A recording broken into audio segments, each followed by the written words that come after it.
me something, Uncle Money?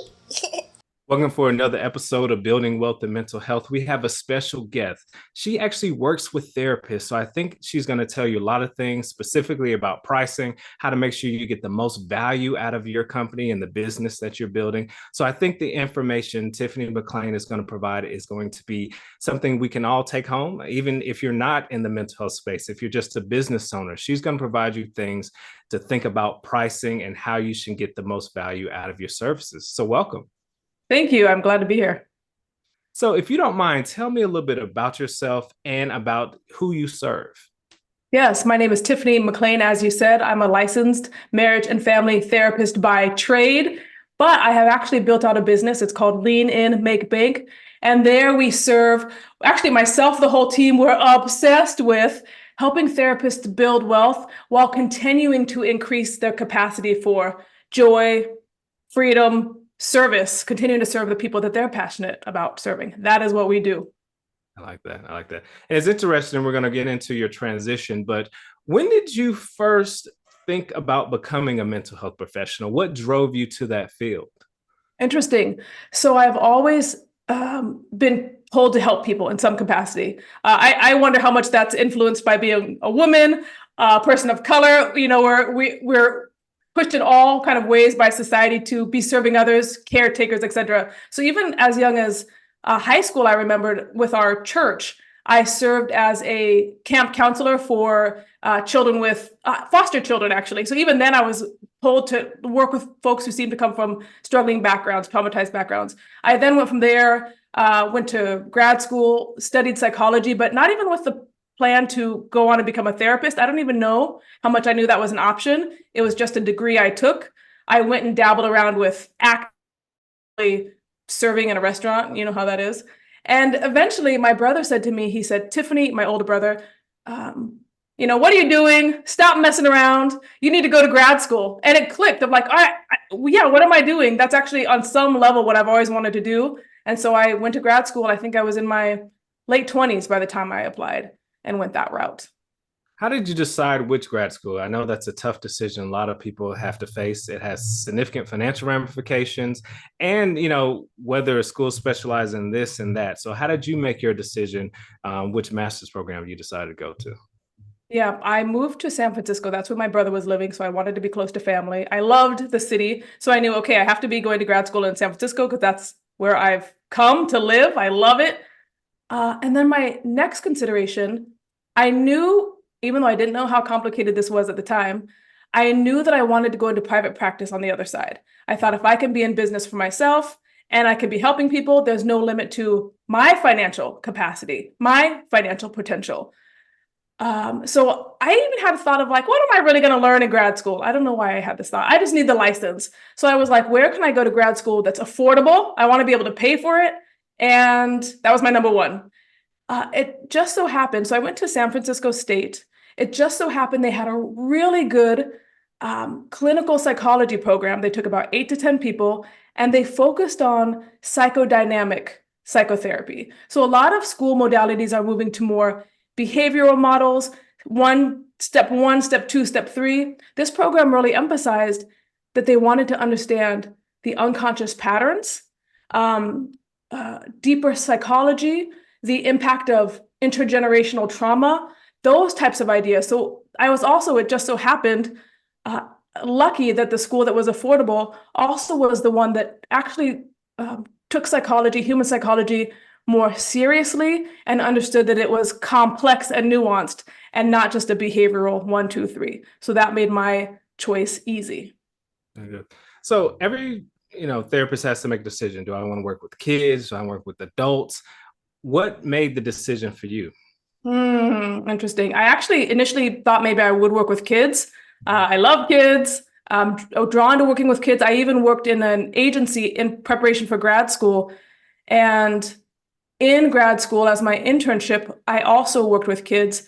And I actually quickly learned that I did not want to work with kids, not because I didn't love the work with kids, but because it's devastating to work with children who are so helpless and they're at the mercy of the family structure that they're in. And really, I don't believe that one can work with a kid without working with the entire family. And often by the time when families bring kids into therapy, they just want the therapist to fix the kid. And they have resistance to looking at the larger family dynamic that's leading to the struggle the kid is exhibiting. So for that reason, I realized I got to work with adults. I did dabble in doing couples work, but ultimately I honed in on working with individual adults who could afford the fee, although that was a little bit of a journey. Any aha moments about working with couples? This generation it seems like it's more of a challenge every day for people to come together. What did you see with your brief stint working with couples that was like, that's why it's so tough? Well, interesting. I actually love couples work. It's fun. It's intense. You're dealing with multiple psyches. Interesting question. So I haven't worked, it's been about 7 years since I've done individual work or even worked with couples, probably a little bit longer. So I would say even some of the dynamics that are coming up now around the ways technology has impacted people's ability to connect with one another, be vulnerable with one another, that's come after my work with couples. So those kinds of things were not really, those kind of patterns weren't showing up yet. When I was working with couples, a lot of them were older millennials. So they had a time in their life where technology wasn't present. So actually had a chance to socialize in ways that a lot of young couples have not. Yes. Yeah, that makes sense. That makes a lot of sense. So, and a lot of therapists I know have troubles with this transition. You spent so many years gaining a degree, becoming licensed, but now you wanted to make a slight career shift. What was that process like? What was going on internally at that time? Interesting. I knew, so like I said, I knew that I wanted to go into private practice. As I was getting my clinical hours to become licensed, I actually chose to do a post-grad program. So I had 2 years of grad school. I wanted more training and more intensive training into this unconscious process of working with people. And so I actually did a 2-year post-grad program that was basically like grad school all over again, but with even more depth. It was actually a doctoral program, but they took a couple of master's level clinicians in there. So I wanted to continue my training. So I did that. But even as I was doing that, because I knew I wanted to start my own business ultimately, I started looking into the business world. And I came upon this online business world. And for me, that opened up many possibilities about income potential, even beyond doing one-to-one work. So I was exploring what it would look like to have an online business, maybe some kind of course or program, at the same time that I was beginning my one-to-one private practice journey. So they kind of came together, or they kind of emerged at the same time. Gotcha. So when you were in your master's program, or even before you went into your master's programs, what did you think about the income you would make? Did somebody advise you to say, hey, this is what we're going to make here. This is the top end, the low end. These are the populations that pay versus not pay. What did you think about lifestyle once you became a practicing therapist? That's interesting.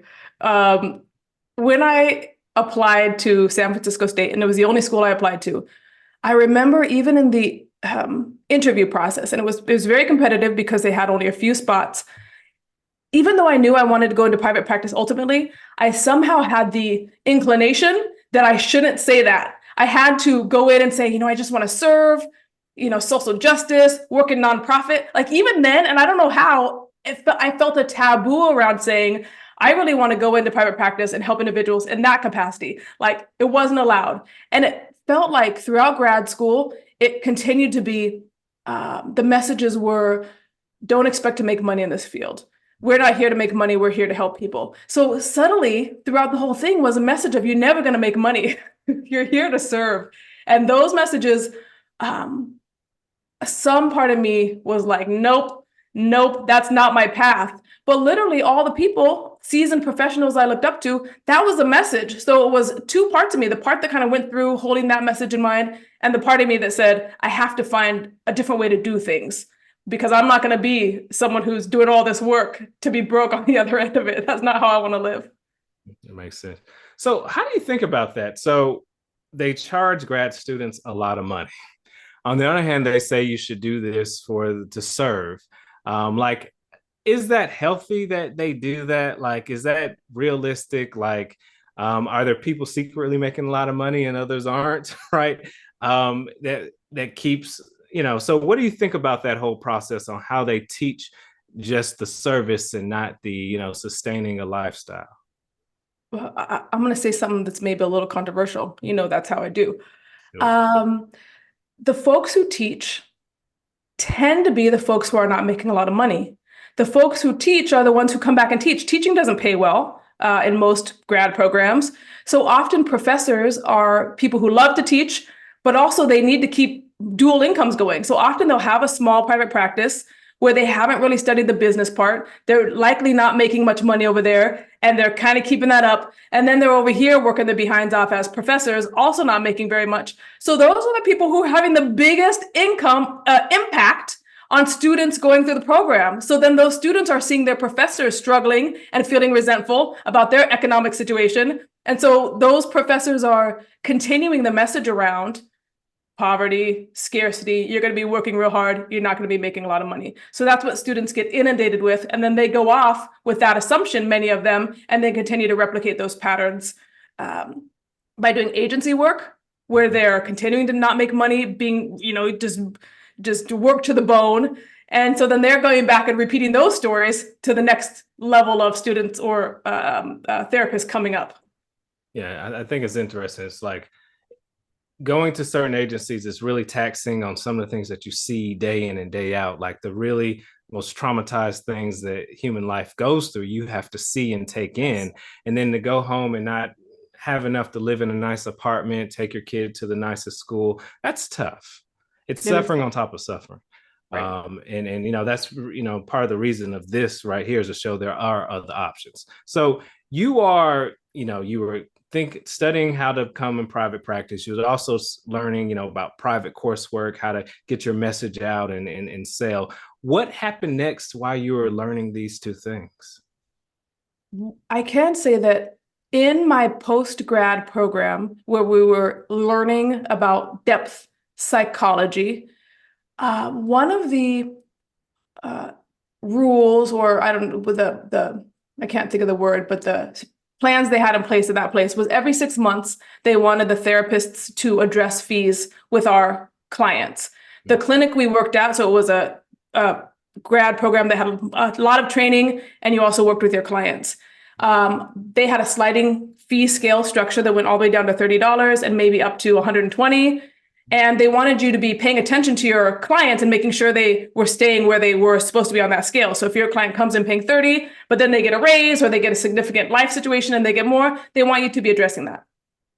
So even here in this program, where that was their protocol, nobody was doing it. None of the clinicians were ever addressing money. And I was paying attention to that because I knew ultimately I want to go have my private practice. I'm going to have to know how to talk about money, even though I was terrified of it as well. And I saw how even in this grad program where that was the protocol, the supervisors, the people running the program couldn't get the grad students to do it. So I made it my focus in that 2 years. I said, I'm going to be the person who every 6 months brings up money because I need to learn how to tackle this. My supervisors were kind of helpful, but even they didn't have a lot of training in how to think about it in a rich, complex way, along with the real business of reality, the reality of the business portion.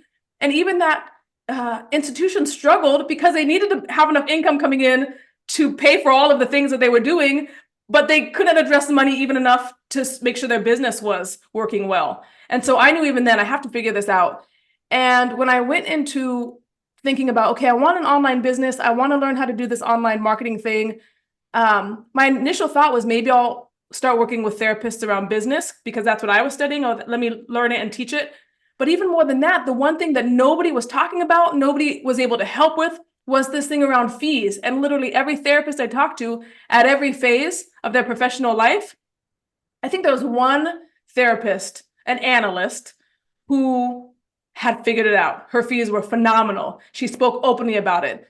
Everyone else was struggling, silent, uncomfortable. And so I thought, okay, this is the place I have to go because it's uncomfortable and it needs to be addressed if this field is going to be successful ultimately. I know you've thought a lot about fees. Why do people struggle raising their fees, really asking for their fair compensation? And even outside of the therapist space, when you think about salary compensation, salary negotiations, asking your boss for a raise is all automatically contentious. So like, why do we struggle so much of asking for what we're worth? I'll say, I'm going to break this up into a couple of parts. First thing that I'll say is even your language right there. It's people talk about this all the time, and I think there is a misconception or a problem built into how we talk about it. You said, why do folks struggle with charging or asking for what they're worth? And it's the moment we start conflating our worth with what the value we're adding to the world or the type of money we're trying to bring in, things get all mixed up because many people feel like they lack worth. Maybe they're insecure personally. Some days they're on top of the world. Other days they're feeling down. So if we're thinking about, I'm going to go in and ask for the salary based on what I'm worth, that is a non-starter for most people from the beginning. So I really try to help therapists, and this could work for people who are working in a corporate world, any profession, salary, to start by thinking, what's the value of what I'm creating or what I'm offering when talking about going in for a raise or raising their fees. For therapists, we actually, because you get to charge whatever you want, unlike working for a company where your salary depends on what they're going to give you, as a therapist, you can charge whatever you want, right? So we encourage therapists to start by thinking about, what are my financial needs and desires? Set that fee and then figure out how to create value that make people beg to come see you, even if your fees are higher than average. Now, going back to what makes it so difficult for therapists, it's a triple fold, three contributing factors, particularly for women and people of color, who I specialize in working with, or folks who come from working class backgrounds. Number one, therapists are often the person in their family who served as the caregiver or the mediator. So from the get-go, they were the person in their family who was attuned to the feelings of others, probably came in to make sure their parents were okay, put their needs aside to make sure everyone else was okay. That's been a pattern. There was a study by a woman named Ella Lasky, and she found that that's the role most therapists played in their family of origin. Number two, if you're a person of color or a woman, you've grown up in a society that says your actual value is less. So coming back to what am I worth? They say your worth is tied to you serving others and neglecting yourself. We can go back as people of color, Black folks, slavery. Our value was in being enslaved and serving others, right? So that's a very clear through line. Same for women, very clear through line. So societal structures are set up to say your value comes from serving others and putting yourself second. So you get it in your family of origin, then you get it from the wider society. And then if you're a therapist or a social worker, you go into a profession where that message is amplified and reinforced by all the people who grew up that way, don't question it. And then we police each other and start shaming and judging any therapist who says, I want to also make money, or I also want to take care of myself. We talk about self-care, but if you actually say, I want financial self-care, I want financial ease and abundance, and I'm going to set my rates in order to achieve that. The second you do that, you get in trouble from the wider profession. So 3 places: family of origin, wider society, and then profession. All of it says, keep your fees low, serve others, neglect yourself. We're here to help people, not make money. So of course, by the time a therapist is in private practice and wanting to set fees, everything is working against them, setting a fee that's actually in line with their own financial well-being. That makes sense. And I feel like also what's capping fees, you let me know if I'm wrong, is the concept of insurance. So when you file for insurance, they're going to charge you a certain rate. So people are telling you this is what we're willing to pay. And that starts as, we call in finance anchoring. You anchor to that dollar amount versus really thinking about, like you mentioned, the value that I'm providing. And I think it hurts actually the service being provided because it stops you from focusing on the value and more about the volume. And I think that stops. So what do you think about I guess, how insurance has played a role in keeping prices down for therapists? I love this concept you're bringing up of anchoring. I have not actually thought about this in that way, that if insurance companies are saying, we'll reimburse you $60 or $80 if you're lucky per session, then a client might, and the client is paying $20 of that of a copay. If they're then going to go to an out-of-pocket therapist or a therapist who's saying my fee is $200, that's sticker shock because they've anchored, I love that, to this idea that therapy should be $60 to $80. Wow.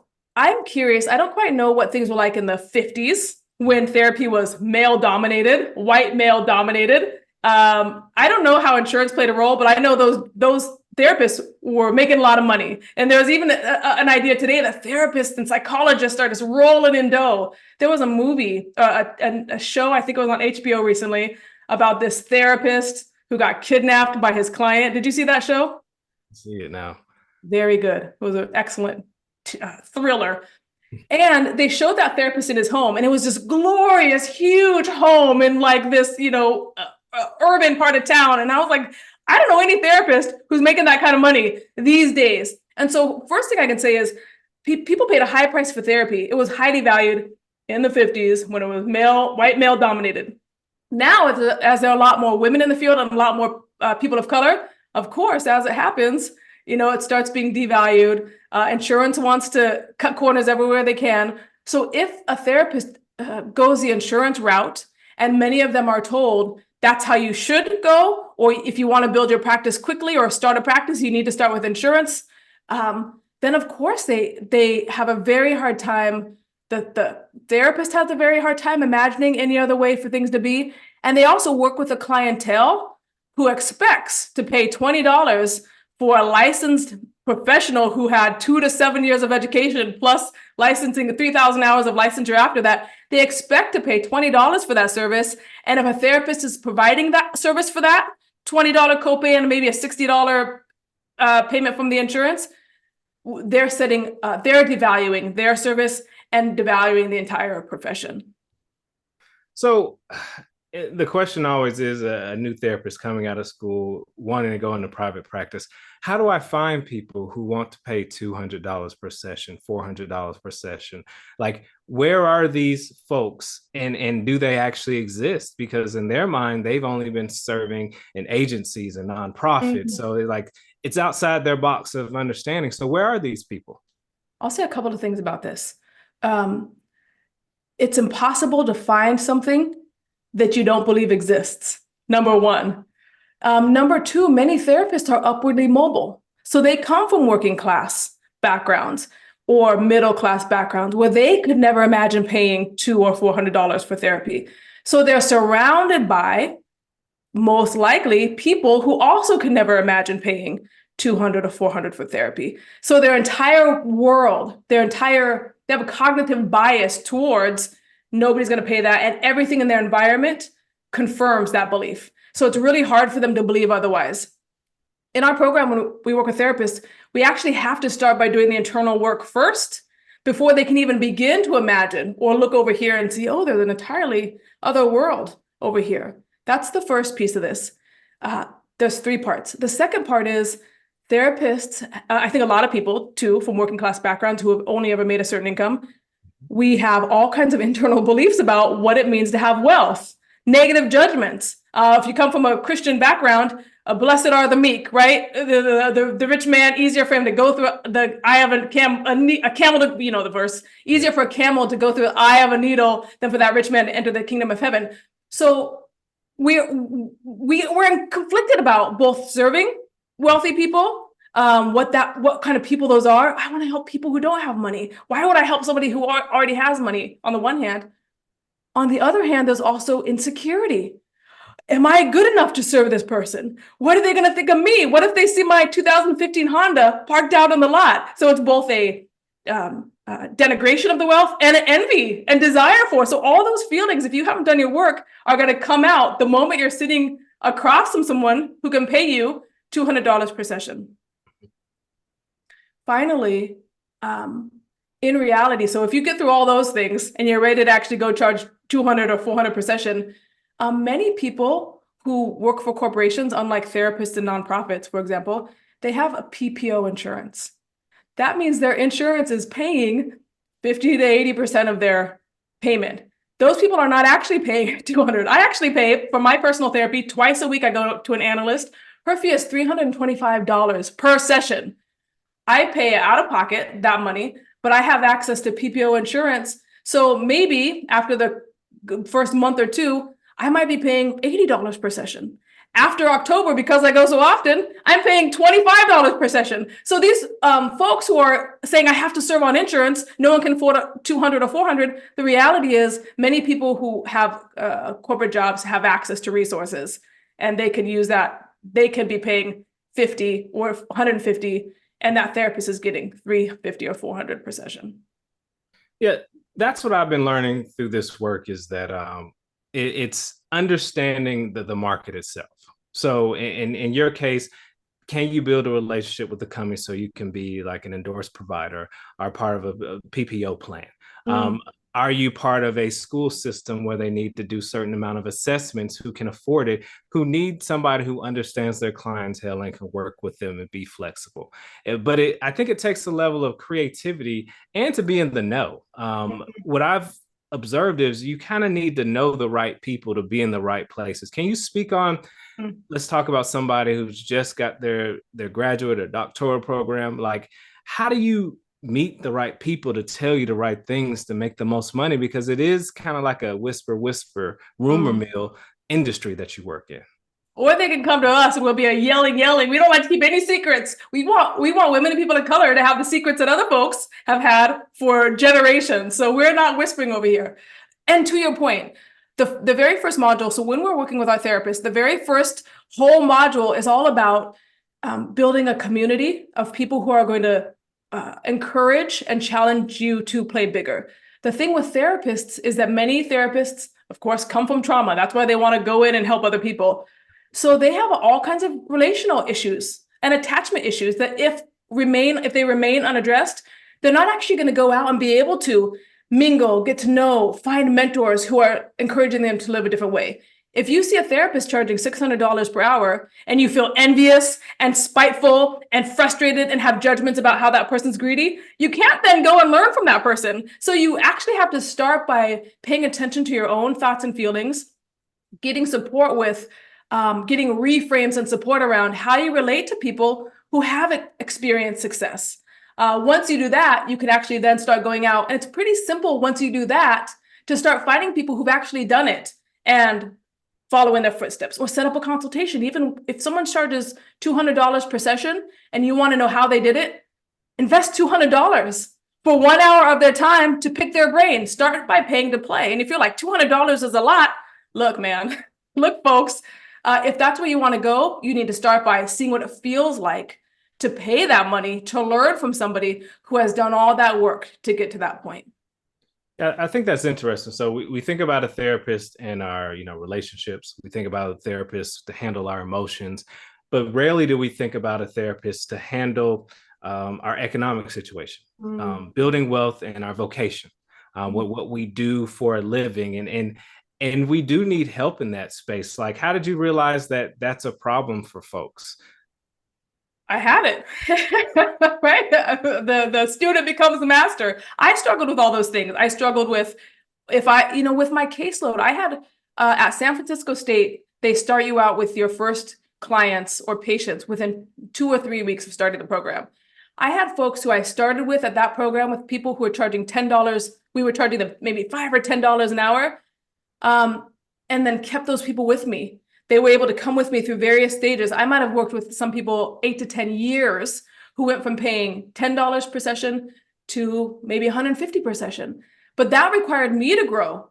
Initially, I thought if this person pays me $30 and I need to actually realize I need $150 to live, what's going to happen to this person? I had all kinds of conflicts, all kinds of discomfort, and I didn't really have people to go to and talk about it. Seasoned clinicians, supervisors, consultants, they couldn't really talk to me about it in a nuanced way. So for me personally, I knew I had to solve this problem. I was not here to play around. I was in my 30s living in San Francisco. I couldn't be like, let me just charge $25 for the next 20 years. I didn't have time. I was too old. So I had to figure out how to solve it. And I knew in solving it, I would then be able to go back and serve as a mentor to folks in a way that I did not have.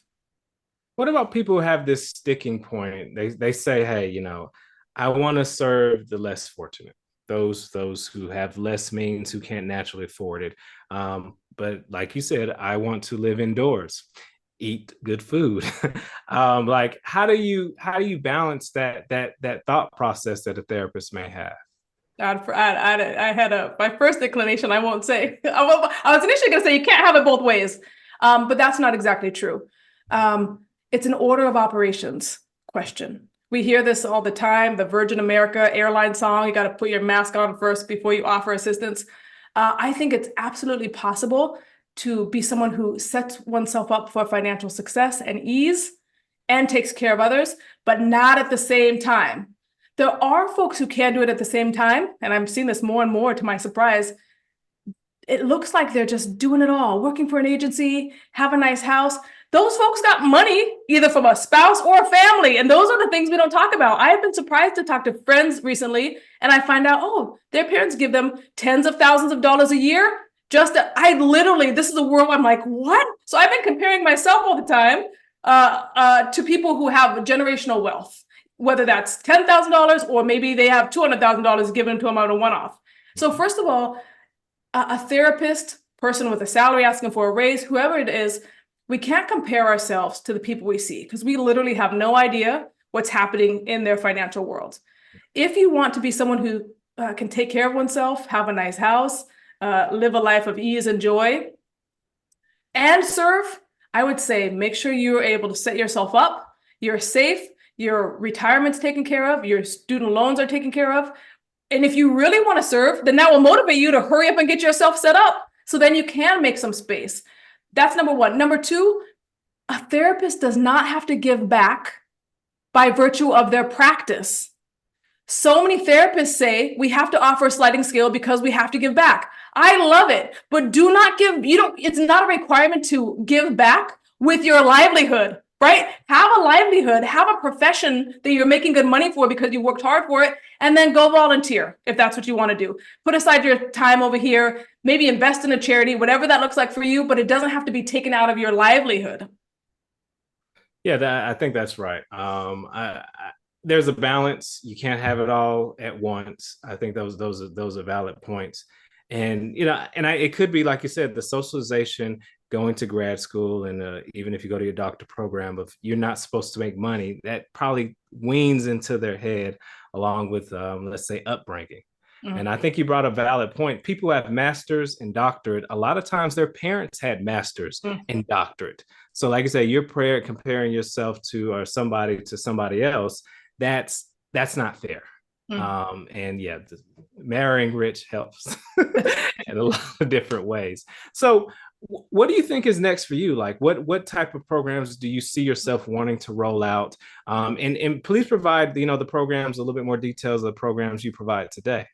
Sure. So our baseline program, the one we've been running for maybe, I don't know if it's 7 years, something like that. It's called the Lean In Make Bank Academy. It is a controversial name for therapists because they're like, make bank? Oh, heaven forbid. But they don't hear the lean in part. And the lean in part is about leaning into the unconscious process, the dynamics that come with raising fees. So we actually, in our program, we've had over 750 students go through that program. We don't teach, send a letter, raise your fees, keep it moving.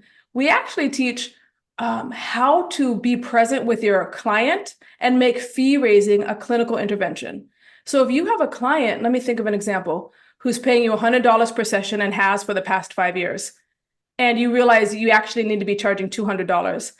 Often therapists have clients who are on a sliding scale who come in with a really nice bag or a really nice purse or out there driving a Tesla or going on nice vacations. Meanwhile, the therapist is like drinking Trader Joe's wine and suffering, and they're resentful and envious of that client.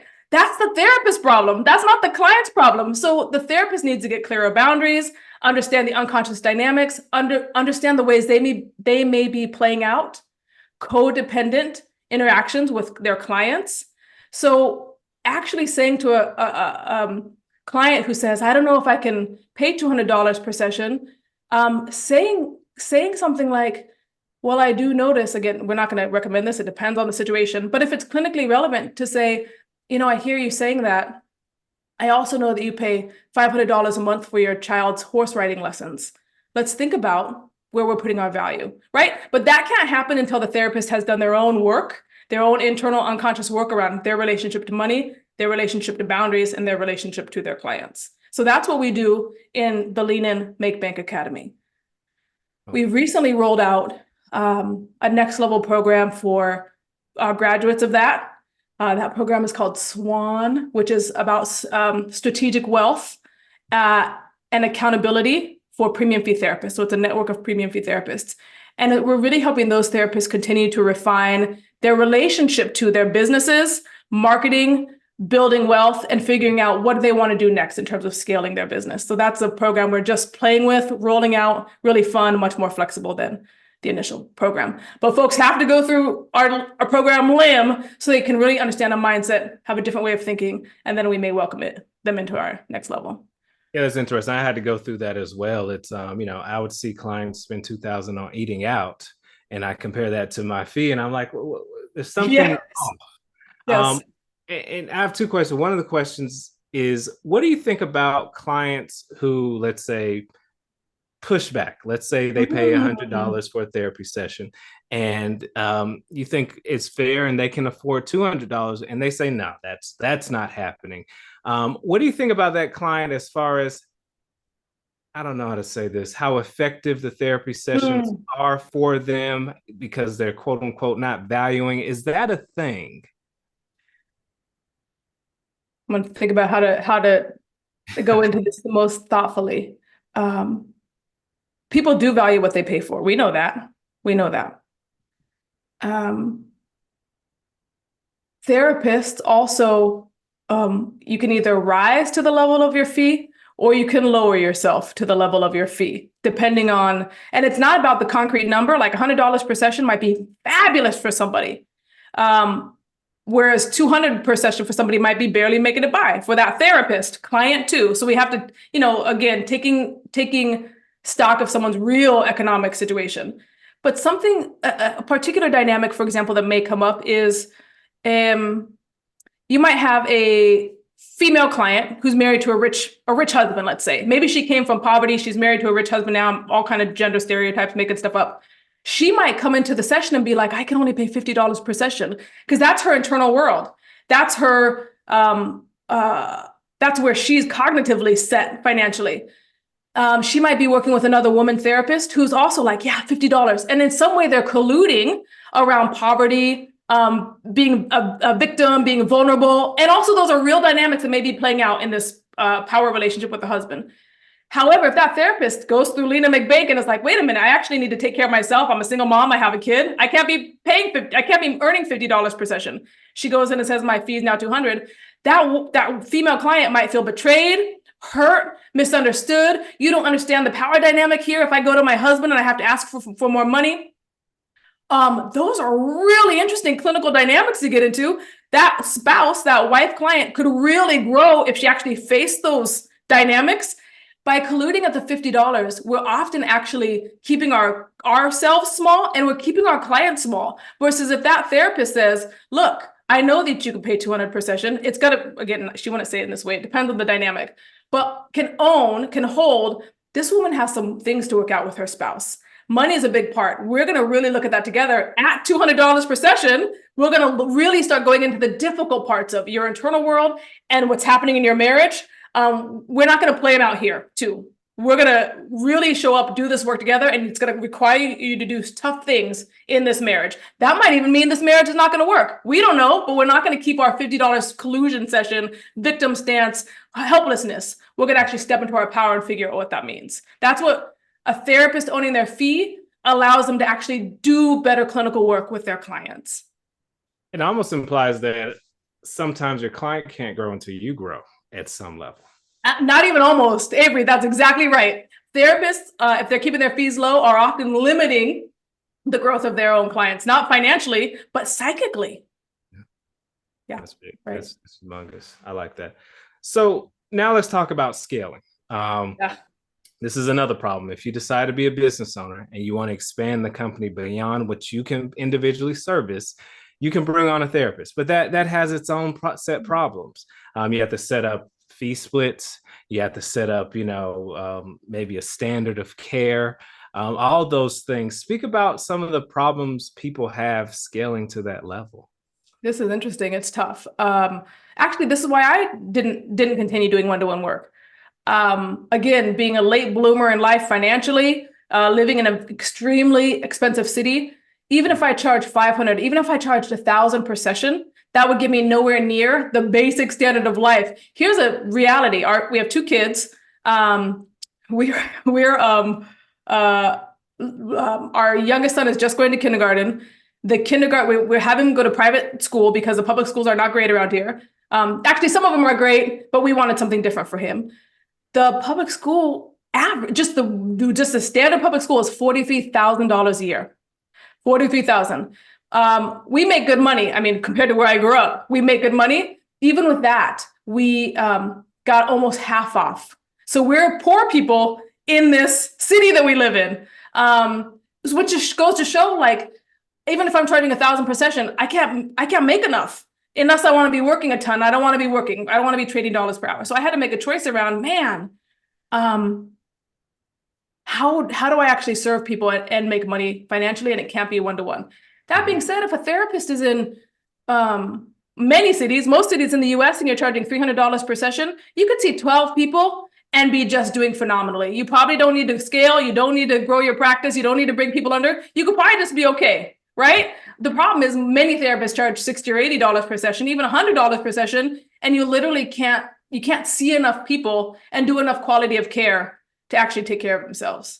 If they do want to do something beyond one therapy, maybe they're going to see 10 people for $300 or $200 and they want to grow. Well, first of all, that's where you come in, because you're going to be able to help them with that. Secondly, one of the things charging premium fees does is it allows you to keep your caseload small so you can really do good work for the people you're working with, but also leaves you enough time and creative energy to pursue other streams of income.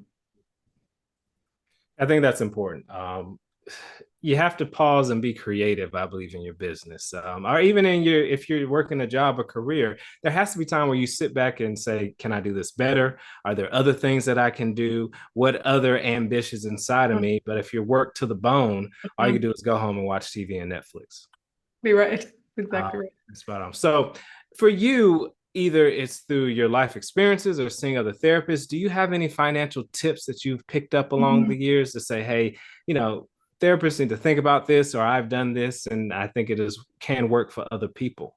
That's great. Well, I was going to ask you that same question because but let me share what I've learned. I'm still getting my footing under me financially, still learning. But the thing that I wish I had known when I was my children's age was obviously about compound interest. If you start young and put in 100 or 200 or 300 per month into just regular S&P 500 or index funds, by the time you're retired, you're set. Even probably by the time you're 50, you're just set. So I think a lot of folks my age or your age, we didn't learn those lessons. So we're just playing catch up with lessons that folks who were more fortunate or had, generational wealth, they understand those lessons right away. So probably the biggest shift for me has been learning to shift away from what they say is trading time for money, and actually building enough wealth or enough little nest egg that you can start having that money make money over here. But that takes a lot of, to your point, time, creativity, relationships, finding the people who know how to do it, and then just slowly eking out enough money to put over there, and then enough knowledge and resources, relationally or otherwise, to know what to do with that money. That's what I'm working on now and thinking a lot about these days. That's important. I always say that, financial literacy is first taught at the dinner table. So what you receive from your parents, your community, what's around you. And then if you don't receive that as a child, you have to make up that time as an adult, along with other behavioral tendencies you probably developed over the years. So I think that's awesome. So what is next for you? So you mentioned you adding the second program. Is there anything else you're thinking about doing? Oh, we have a podcast. It's called The Money Sessions. I started it years ago when I was pregnant with my first kid, and I thought, okay, I need some content coming out while I'm on maternity leave. So let me just knock out these podcasts. That was actually very helpful for me because I didn't have pressure. I wasn't trying to make a podcast. I was just going to make some content while I was gone. It ended up doing really well. We have maybe 70 episodes. People love it. Therapists love it. We have very honest, very real, very transparent conversations about moving from agencies, moving from insurance panels to cash pay premium fee practices. That's all that we talk about. We have put it on hiatus for the past 2 years. I, as a business owner, have been spending an extraordinary amount of money, but also talk about therapy twice a week, resources to try to understand how to build a team with an amazing culture and attract A players. We have cracked the code on that, Avery. It took about 5 years, but we got it. So now that we have this team that's just phenomenal, we're going to restart that podcast again and then eventually turn it into a YouTube channel. So we're getting back out the money sessions, and I'm really excited about that because it will give us the opportunity to continue to reach more therapists, even who can't afford our program. We have some people who say, I listened to those episodes, all 70, and I was able to raise my fees, right? So we have a huge impact with this podcast. I'm excited to get that back out. Love that. So if somebody's in the situation, I'm working too hard, I'm not charging enough, I don't know how to even start the fee conversation, like how can they reach out to you? Like, what is the best way to get connected with you? I'll start with, we have a free tool. It's our Fun with Fee calculator. I'll give you the link for that. I love starting there because we actually, we have a little companion video, but we help therapists actually start by saying, daring them to dream big. Like, first of all, what do you need to live? Like, let's go look at our finances. And therapists might not even want to look at their finances. So we say, get a friend. If you're married or have a partner, get with your partner and just look over the reality of your monthly expenses. Then we have our next section is our dream section. What do you want to do? If you could really live, you could do violin lessons or travel once a year or take 6 weeks vacation. Like, put your dream over there and really push people to dream. And then we actually just have a calculation where they just put in how many people do they want to see in their dream life? How many days do they want to be working a week? And then the calculator spits out the fee they would need to charge in order to have that dream life. And so even starting with like, here's the reality of how possible it is. You might get a number that's like, I could do that. Some therapists get a number that's like, how could I ever make it? But regardless of what comes up, we encourage you to see the reality of their number and then make space for the feelings, because you're going to have feelings one way or another. And that's, for us, the best way to start. Get that calculator and get real about what it would look like for you to actually go after what you really want when you went into private practice. Listen, Avery, nobody goes into private practice saying, I just want to be broke. If you want to simply serve, you can do that in an agency. There are so many agencies where you're paid a salary, you get health benefits, you can just stay forever. But a therapist who goes in private practice, even if they're conflicted, they're going into private practice because they want freedom, they want time, they want to do something their own way, they want to be their own boss. So they go into it, but then 90% of their mind is still stuck in this old way. But the 10% of their mind, I just got goosebumps because 10% of their mind wants something more for themselves and believes in themselves. And we really want to help that therapist, that 10% who has bigger dreams and wanted something for their lives. We want to help grow that part and strengthen that part of a therapist's mind and body. I like that. I think that's important. I think that's important for all industries, but specifically therapists. I think they crucially need those conversations. I like that you have a tool that anybody can use and it kind of primes them for the next steps. So thank you very much. I think this episode was amazing. I think you did an amazing job explaining the benefits of really focusing on your fees. So thank you very much for joining us. My pleasure. Thank you so much for having me.